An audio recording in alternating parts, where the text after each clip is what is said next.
সবুরে মেওয়া ফলে, কথাটা একদম সত্যি ভাই, কথাটা একদম খাঁটি। যে সবুরে মেওয়া ফলে, সত্যি কথা ভাই। তার প্রমাণ সঞ্জু স্যামসন। একসময় সঞ্জু স্যামসন পরপর 2-4টে ম্যাচ খারাপ খেলেছিল বলে বাদ দেওয়া হয়েছিল সঞ্জু স্যামসনকে। আর আজ সেই সঞ্জু স্যামসন বুঝিয়ে দিচ্ছে যে ইন্ডিয়ান ক্রিকেটে তার গুরুত্ব কতখানি। সত্যি কথা ভাই, ওয়েস্ট ইন্ডিজের বিরুদ্ধে যেই খেলাটা দিয়েছে, অসাধারণ খেলা।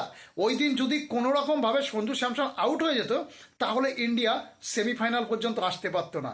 আর আজ সেমিফাইনালে কি দুর্দান্ত পারফরমেন্স ভাই, কি দুর্দান্ত পারফরমেন্স। 89 রান, আগের দিনেও সেঞ্চুরি মিস, 97 রান, আজকেও সেঞ্চুরি মিস। কিন্তু একটা কথাই বলবো, সঞ্জু স্যামসন অসাধারণ ভাই, অসাধারণ ভাই। আজ অভিষেক শর্মা ভালো খেলতে পারছে না, তাই বলে তাকে বসিয়ে রাখলে চলবে না, খেলার সুযোগ দিতে হবে। অবশ্যই অভিষেক শর্মারও একটা ভালো সময় আসবে, কিন্তু হ্যাঁ, হয়তোবা এখন অভিষেক শর্মাকে বসিয়ে দিতে পারে ফাইনাল ম্যাচে, কিন্তু আমি বলবো ফাইনাল ম্যাচেও অভিষেক শর্মাকে রাখতে হবে। সাফ কথা একদম ভাই।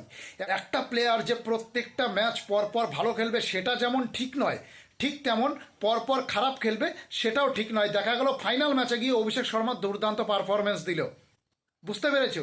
তো আমি একটা কথাই বলবো, সঞ্জু স্যামসনের গুরুত্ব কতখানি সেটা কিন্তু আমরা ভালোভাবে বুঝতে পেরেছি, ভালোভাবে বুঝতে পেরেছি যে সঞ্জু স্যামসন কতটা দরকার ইন্ডিয়ান ক্রিকেট টিমের জন্য। আর সত্যি কথা বলছি ভাই, আজকে হার্দিক পান্ডিয়া, শিবম দুবে, তিলক বর্মা সবাই নিজের নিজের কাজ করে গেছে ভাই, সবাই নিজের নিজের কাজ করে গেছে। সূর্য কুমার যাদব একদম পয়েন্টে এসে তারা খেলেছে, তারা খেলেছে, তারা বুঝিয়ে দিয়েছে আমরা ভারতীয় ক্রিকেট টিমের প্লেয়ার আর আমরা সব কিছু পারি ভাই। 253 রান, 254 টার্গেট, ইংল্যান্ড চেস করতে পারবে না ভাই, অসম্ভব।